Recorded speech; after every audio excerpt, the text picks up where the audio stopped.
Back in those early days, a boy twirled around his family's modest living room, barely larger than a walk-in closet. His only toy was a scuffed plastic golf ball he treated like buried treasure. The shaky old dinner table posed as a sand trap, and the overhead light trembled with every enthusiastic swing. Just beyond the wall sat a real golf course, locked behind an iron gate, and the kind of money his family simply didn't have. No lessons, no mentors, no coach in the corner.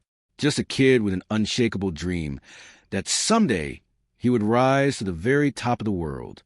2 decades later, LIV Golf, a symbol of raw wealth and bold influence, offered him a deal worth $150 million. A significant slice of the golf elite gave their full approval. To them, it was more than money. It was a passport to a brand new life. But Scottie Scheffler simply declined, because by then, he wasn't measured by trophies or paychecks. He had become the man who defined what golf truly meant. How could a boy raised on plastic balls and pure faith stand tall against a kingdom built on oil money and ambition? Perhaps Scheffler isn't chasing fame or fortune, but something far more meaningful. This is a remarkable story of golf's reigning world number one. Scottie Scheffler entered the world on June 21st, 1996, in Ridgewood, New Jersey, the youngest of 4 siblings with 3 older sisters. His father, Scott, worked with his hands, shirt always dusted with sawdust. His mother, Diane, held a full-time legal career, always walking with purpose. Their life was far from impoverished, but in a town where fortunes whisper behind tall hedges, they lived modestly. Joining a country club could cost more than a month's wages, so young Scottie made do with a blue plastic club and a spongy foam ball in the living room. His first lessons didn't come from instructors. They came from the space between 2 faded walls. In 2002, following the tragic events of September 11th, the Scheffler family relocated to Dallas, Texas, to be closer to grandparents. It was there in the dry, sun-baked South that Scottie began inching forward, silently, methodically, not with bold declarations, but with relentless repetition. When that small boy showed something deeper than determination, his parents took a leap of faith and borrowed $50,000 to secure him a spot at Royal Oaks Country Club.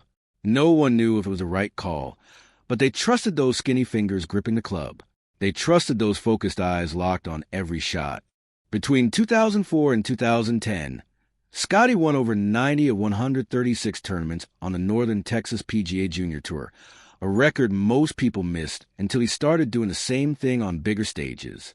At Highland Park High School, he captured 3 consecutive Texas state championships from 2012 through 2014. Only Jordan Spieth had done that before him. But Scottie didn't raise his arms.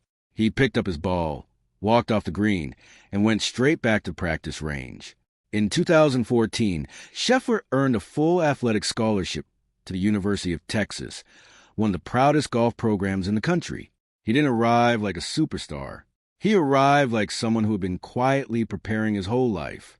He battled doubts, missed putts, and lonely evenings by the driving range after tough rounds. Through it all, he held on to one thing: faith. Never loud, never public, just a Bible in his golf bag and a few pages read each night before sleep. By 2016, he had represented Team USA at the Eisenhower Trophy and captured the U.S. Junior Amateur title. But instead of turning pro like many expected, Scheffler returned to campus and finished his finance degree to honor a promise he had made his mother at age 15. Then in 2018, after all the unseen work and rounds played in front of no audience, he turned to his coach and said quietly, "I'm ready." His professional debut was anything but flashy. No cameras followed him onto the Korn Ferry Tour. No viral clip made the rounds online. He simply showed up, treated every round like it mattered, and quietly notched back-to-back victories, ending the season as the tour's top-ranked player and taking Home Play of the Year honors. When the PGA Tour welcomed him in, he walked through the doors like a man who had been preparing since he was swinging in his family's living room.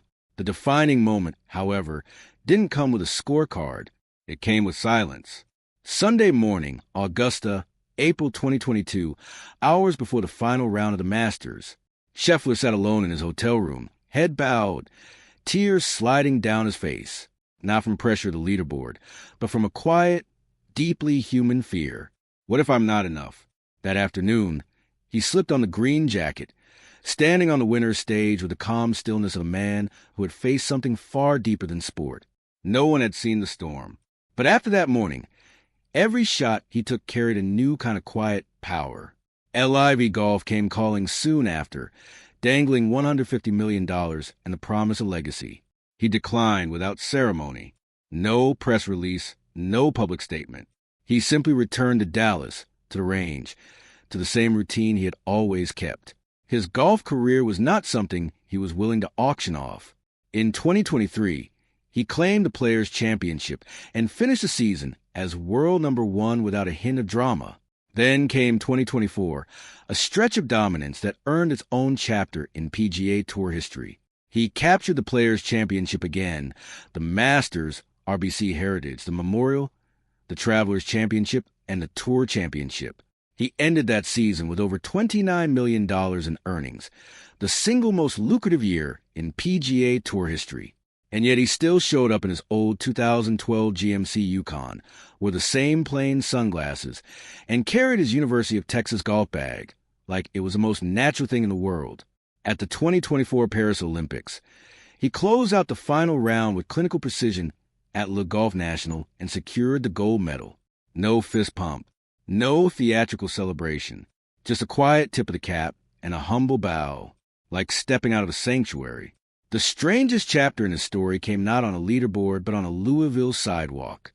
Early morning at Valhalla Golf Club during the 2024 PGA Championship, Scheffler arrived to warm up and was handcuffed at the course entrance during confusion surrounding a nearby accident.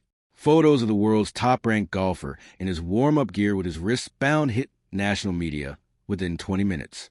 He was released the same morning, all charges later dismissed. His response?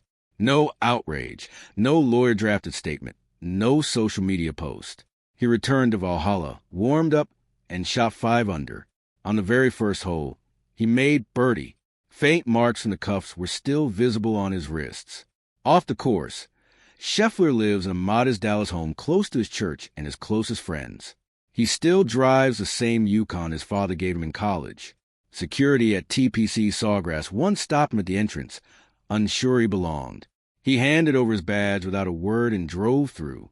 He turned down a 7-figure offer from a Swiss luxury watch brand after they asked him to remove his wedding ring during photo shoots. He simply shook his head and passed. That wedding ring belongs to Meredith, his wife since 2020. They met at Highland Park High School and stayed together through college despite being over 150 miles apart. She was the one who held him before the 2022 Masters when doubt brought him to tears. She was waiting on the sidelines in Paris with a towel before he made Olympic history. When asked what impact she had on his game, Scheffler gave a quiet, honest answer in just a few words. She's the one thing in my life that doesn't need fixing. In 2023, they welcomed their first child, a son named after Scheffler's late grandfather. While the golf world debated his swing and his statistics, he was learning to swaddle, mix formula, and pace the nursery floor at 2 a.m. By early 2025, Scottie Scheffler had surpassed 100 weeks as world number 1, collected 2 Masters titles, 2 Players' Championships, an Olympic gold medal, a FedEx Cup, and career earnings well past $90 million. People stopped comparing him to today's best and started asking a different question, the kind spoken in quiet awe. Has anyone since Tiger Woods made dominance look this completely effortless? He is still in his late 20s. His career hasn't reached its halfway point, but the legacy is already being written, not in trophies, not in headlines, but in the quiet dread his name brings to a leaderboard, because over 72 holes, he will be right there, and you'll probably come up short. That's a kind of mastery that doesn't beg for applause. It just is. And somehow, in that silence, the rest of the sport goes completely still.